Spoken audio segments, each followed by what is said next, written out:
This lesson is a quick introduction to the letter names. Each letter of the alphabet has its own special name.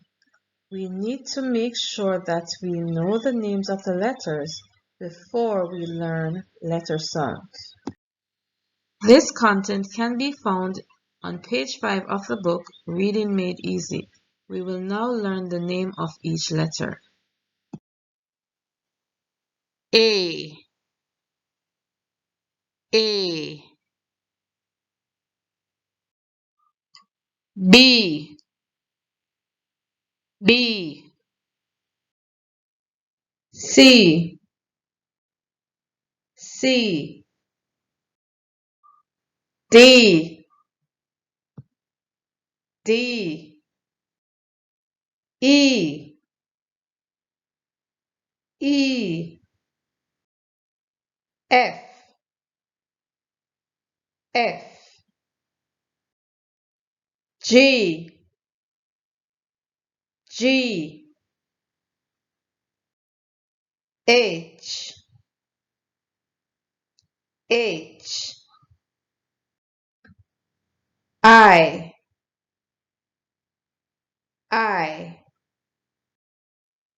J,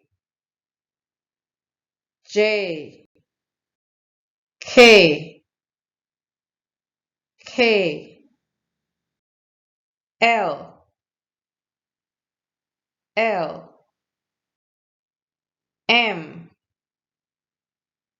M, N,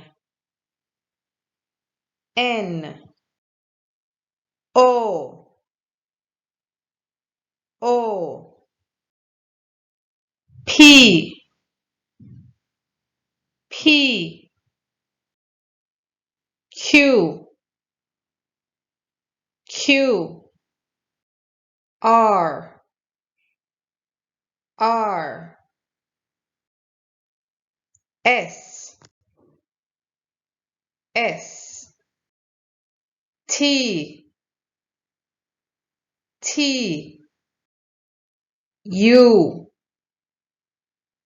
U, V,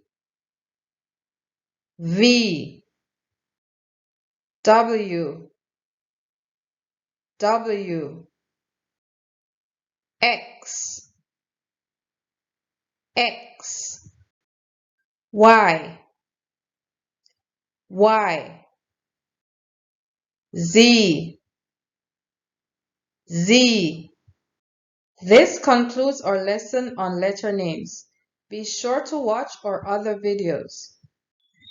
If you need a copy of this book, it is available on Amazon and at takebajamaica.com.